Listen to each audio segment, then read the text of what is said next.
Welcome back to the Alternative Highs podcast, the number one podcast in southwestern Ontario. It's just a fact. A quick PSA for y'all. 72% of you are not subscribed. Please just hit that subscribe button. I'm begging you. Help me enter that algorithm that is YouTube. And with that, on with the show. Today's podcast is cool. It's somebody I've actually met many moons ago. Bartending. And I was so excited when Becca said that you were coming on. I was like, "You really cool way to catch up and see how you've been doing." Because I don't think I've seen you in like a decade. Yeah, I kind of fell off the face of the earth there for a bit and found recovery because I really needed to do that, and here I am. I really do appreciate you coming in because I was kind of like the niche of this, and Justine heard her. Yeah. I didn't want to say it all cuckabutt, but I'm glad I said it properly. Yeah. No, you got it. You've been in recovery for over 1,000 days now. Yeah, over 3 years. Yeah. It was cool. May 11th, which actually was my mom's birthday, that I was like, I'm done. That's pretty cool. I need help. Yeah. She says every birthday it's like the best gift that she was ever given. Just out there, pump tire. So before we get into that, how did you get there? Like, that's the story. Like, I always talk about what led me to that. Because for me, I didn't have any childhood problems. I didn't have any. It was just me being a donkey and starting to party and then getting into an accident. But yeah, it was kind of always I really struggled when I was younger. I was a very feral child, I guess you would say. I definitely was screaming for a diagnosis, but my parents didn't believe in mental health or anything like that. So yeah, I struggled with relationships as a kid, learning disabilities. I couldn't read, I couldn't write. That really affected me because in grade 3 and I'm getting made fun of and my desk is a mess. I don't know how to put my shoes on the right feet. I don't know how to tie my shoes. So yeah, I kind of just gave up at a really young age. And then it was my first drink that I ever had was in grade 8, and I was already stealing cigarettes from my parents, the Benson Hedges, the long 100s, and I don't know what I'm doing. And I used to steal from Gabby. That was my parents' next door neighbor that lived in his parents' basement. Yeah. Okay. So yeah, it was my grade 8 grad, and my mom wouldn't let me go to the grad party because I was already trouble at a young age. So she gave me a bottle of champagne. Okay. And the first time I tasted alcohol, I knew it was it. That feeling. So your first drink was champagne? Yeah. I got crunk off of champagne for the first time, and I knew that was the feeling that I wanted to have. Grade 9 and 10, I was doing pretty good, doing lots of sports, but things at home were pretty bad. I was smoking. I started getting into smoking pot, and having the family that I came from, that was no go whatsoever. My parents were pretty strict, and they were trying, right? But no wasn't an answer for me. I did whatever the fuck I wanted. I get it. Yeah, very alcoholic we behavior. Run the same line. I started drinking at school, water bottles of vodka. In grade 11, that's when I just kind of gave up on the school career. My reputation was going down. I was getting drunk and doing really stupid stuff, getting myself in situations and not having any boundaries, not saying no. And yeah, the rep was gone. I barfed all over myself at school the one time. It was really messy, right? So I kind of continued that all the way through the rest of high school. I didn't do sports anymore. It was just numbing and numbing and numbing because I didn't like the skin that I was in whatsoever. I had zero sense of identity. I was losing like any friends that I did have. Like, What does zero sense of identity mean? What do you mean? like I didn't know who I was. Like, I just felt like my personality was based on like how I drank. Like, when I was sober, I was always too loud for people. My emotions were too big. I was too chaotic. So, like, who I Fitting in. actually was, like, it wasn't good enough for people. So I was just like, okay, I'm not good enough, right? Like, who I am, I'm not good enough. So yeah, my parents were like super excited to get me out of the house for college. Like, my bags were like packed. They're like, goodbye. And like, being this like really dysregulated, feral, now young adult, like, I went to college and dropped out like instantly. Like, I didn't know how to live. I didn't know how to take care of myself. And like, It's really hard, eh? yeah, Like, it's really hard. when you start, I started at 14. Yeah. And like, I quit at 35. Mm-hmm. I honestly didn't know how to do things that you learned in high school. I didn't know, like, I thought I was like on to big things here, and everybody was like, sorry, bud, proud of you for doing it and trying, but like, you're so behind.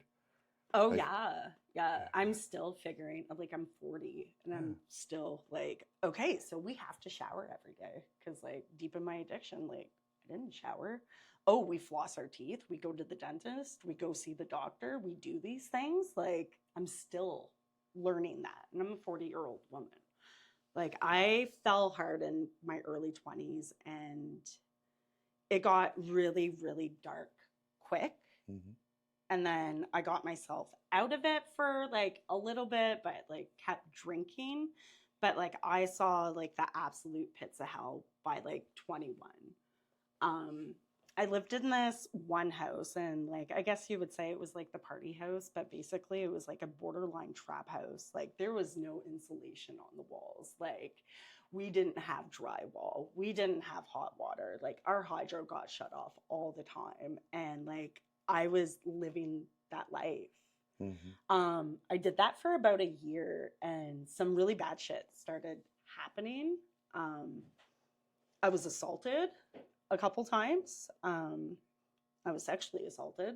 I tried to go to the cops, and they were like, oh, well, you slept with them before, so we're not going to do anything. So I just constantly felt like, what the fuck? Like, why am I trying? So, I'm sorry. yeah, no, like, it happens. It shouldn't happen, but like, it was a part of my life, and like, I just carried a lot of pain. And then, as like someone that didn't know what to do with that pain, like, my thing, like, I'm a runner for sure. So it was like, okay, I'm gonna like get out of the baby trap house. We're gonna move. We're gonna go to Toronto. Everything's gonna be okay in Toronto. I'm gonna get a job, blah, blah, blah. And like, obviously it started out okay. Life was good. But once again, like, just picking up that bottle again, things just went down and down and down. I'm doing drugs again. I lost every single job that I had in Toronto because like, I was too messed up to come to work. I'm bartending, which is like the worst thing for an alcoholic, especially one in denial. So I came back to Chatham and being like, okay, Chatham's gonna solve everything. I'm bartending. I think I got it. And no, I slipped really quickly, and I was back like finding trap houses before I found out I was pregnant. And yeah, living like a really secretive, horrible life. So yeah, I found out I was pregnant, and I was like, okay, I'm doing this. And like, my daughter definitely did save my life. Like, I got some time of sobriety in, because obviously you're pregnant and you can't do that. And I got myself into school, and like, like, I'm picking myself out of everything, but still that part of my mind's like, okay, but we're going to live for the weekend. You're a mom, you're in school, you deserve this. And just like get obliterated on the weekends. Mm-hmm. Yep. you know, like the things you tell yourself to like Make it okay. yeah, to make it okay. Like I deserve this. Just justify it. I got an A on my test, you know, like my child hit a milestone, like anything. So, yeah. What'd you take in school? Early childhood education. Bam. Yeah, I know. So That'd make anybody drink.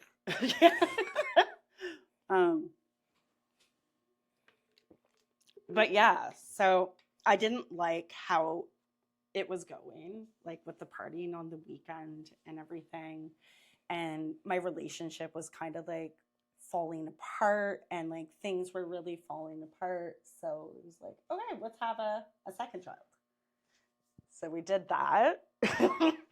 And things still got worse. Mm-hmm. I had like one pretty bad relapse after he was born, and then I was like, I'm on the straight and narrow, I'm doing school. I did really well in school. I think it was just like that everything's falling apart in the corner type thing happening. So I just drove and focused on school and won awards and just trying to cover up everything bad that's happening at home, because my partner at the time was just falling apart. Then he ended up having to go to rehab. I'm a single mom on my own. I'm angry. And I got back drinking and just trying to survive that life of trying to be a mom, trying to be a professional. It's tough. Yeah, it's really, really hard. It's really hard. And things would go really up. Things would go really down. Things would go really up. Things would go really down. Just a cycle. Yeah, it is a wheel. cycle. And then I started like a new relationship, and this person was like non-alcoholic and was like, what are you doing? And for the first time, I'm hearing like, hey, like drugs are not okay. You shouldn't black out. I think you need help. Blah, blah, blah, blah, blah. And I was pissed. Like, can't fucking tell me what to do. I don't have a problem. Blah, blah, blah. Ego. Yeah, the things you do. And then it was like, I went to AA for the first time, and I was only there because a boy. And I thought it would just like, okay, I'm in AA now. We're good. I'm trying, but I wasn't trying. It was like my plan to drink again.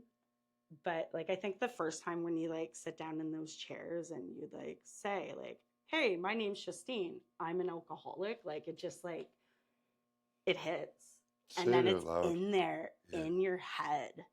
And then every time you drink and like relapse, like it's, that voice is there because you hear people at those tables talking about the same thing, and the truth really hurts sometimes. So I left, and it just bounced back again with AA, left again because I didn't like what I was hearing.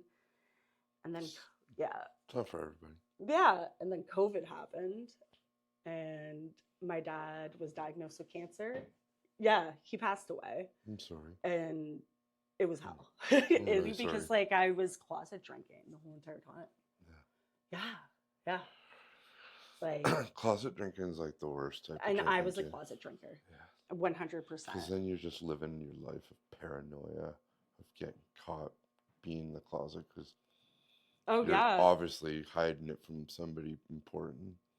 And then I was hiding it from everyone. People were drinking around me, and my dad was dying, and it was everyone else's fault that I wanted to drink, and I was justified to do so. Like, I had this big old bag of wine, and I had this like Ford Escape at the time, and the bottom of the back seat of the car, you can like lift it up, and it's a sneaky compartment.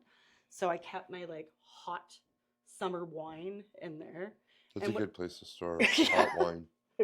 And whenever I got a chance, like I'm just putting bags of wine in there. And I'm supposed to be caretaking for my dad and helping out with my dad. And I'm hungover. I don't know what the fuck I'm doing because he's dying. I've never seen somebody you love Yeah, so so much go so quickly. deteriorates so quick. I can Yeah, it imagine. was like 28 days from the diagnosis that he passed. So Oh like my it God. was insane. Yeah, Insane. it's traumatizing. Yeah. And before he went into the hospital, like I was just so open about relapsing then.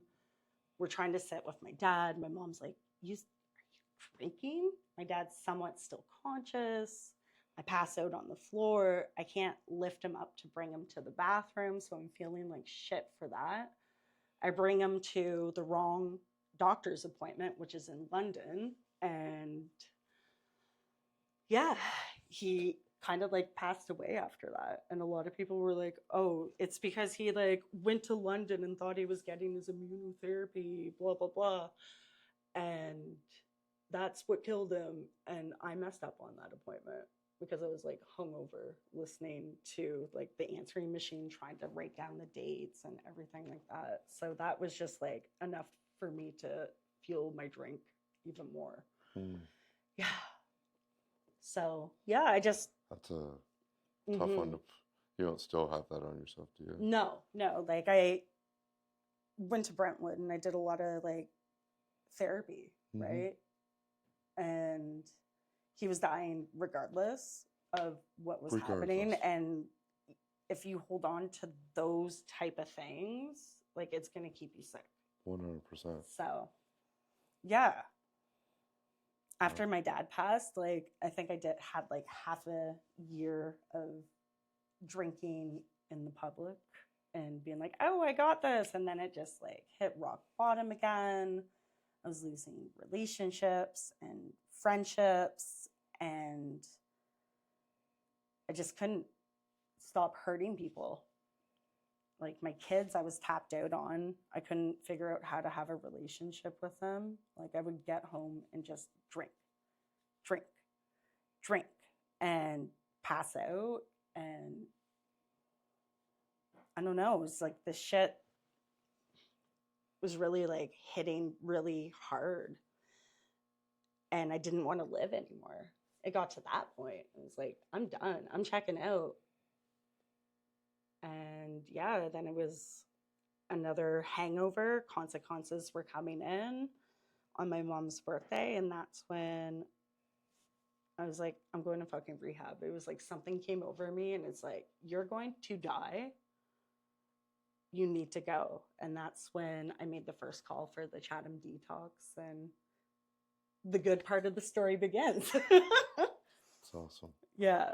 Like that was a little sad. I'm so sorry. No. I was like, I was watching you. Like, yeah. I know a couple times you might have wanted to, but like the fact that you made that through that without. Yeah, it's really hard because I hold like a lot of shame. And that's the cool thing about saying it out loud. Yeah. It's one of the most therapeutic. It is therapeutic, and I know there's people out there that like struggle, need to hear that like go home and feel isolated and alone when they closet drink, and there's hope. There is hope, and there is a better life, and it doesn't need to get to the point where you want to end your life, because that's all the disease wants. It wants you dead. I could have, in my disease, I could have a million good things thrown at me, but that one bad thing, I am going to hold on to it. And I'm going to hold on to it dear, and I am going to drink, and I'm going to hurt others around because of it. Like, that's how the disease works. It doesn't want you to have friends. It doesn't want you to have family. It doesn't want you to live. It just wants to put you in the ground. And that's what I've learned. It's a deep understanding too, though, of how quickly you can fall back into it. Oh, like, understanding that. Like, I'll speak on my behalf because I too understand that part. Yeah. Like, I do not want to ever find myself there, because strictly I know that I'll probably be dead. Yeah, same thing. And then my children, they're not even kids anymore. Like, my next step is grandfatherhood, grandpa, something. But like that's maybe my next spot. But like don't want to not be around my grandbabies. Like, I don't want that to be their thought of how it was. Like, we had a drunk Duddy, Dustin, whatever people Yeah. call me. It's I just don't even think I could do it though.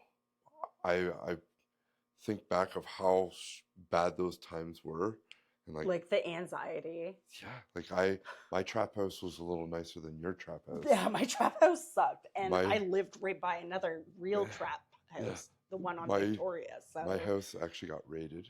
Oh my God. There was a bunch of us taken out of it, and it wasn't even the most embarrassing thing. It wasn't even my rock bottom. Yeah. It's crazy what some people's rock bottoms look like and how you get there, and knowing what we know now. And like when you're so deep into it, like so deep into your disease, like you can't even recognize that it is a rock bottom.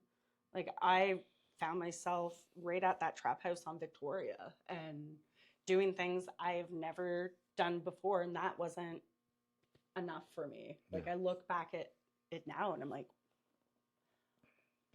but I was still a warrior. I was still going. That was the life I lived. Like, and now 3 years. Yeah. Fucking now cool. 3 years. Congratulations. Yeah. So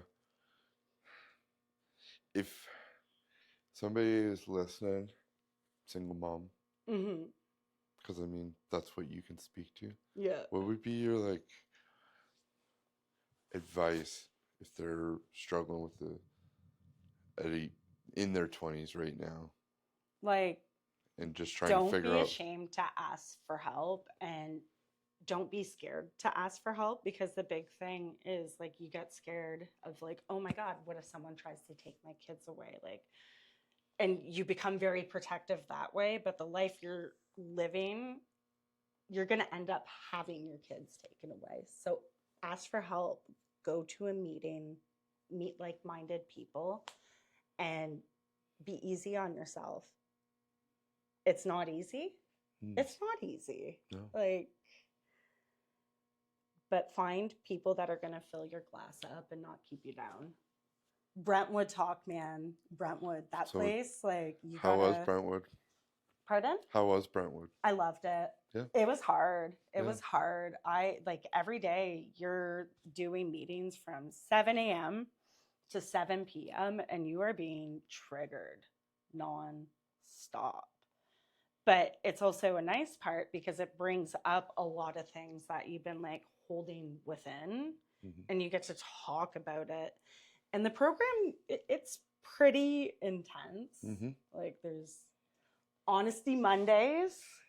That's where you like all gather as a group first thing 7 in the morning, and you talk about your self-wills of your weekend. Like there's Inventory Tuesdays, and that's for people that have been there for 5 weeks and up, and you write all how you have hurt people in a book, and then you have to share it with the women and ask for forgiveness, and that one's real and hard too. Like, but I think I was just holding so many things in. Like when I got that inventory book, I was like take it all. Like I need it all out of me because it was making me sick. You get flashbacks of how you hurt people before and the lies that you've told and just the things that you've done. Like it just, 100%. It festers, right?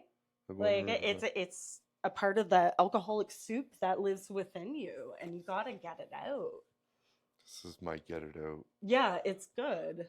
It literally changed my life. And I can't imagine keeping it festered in anymore. It just I could not believe the first time, because I got interviewed by somebody. I was like, oh, that's kind of neat.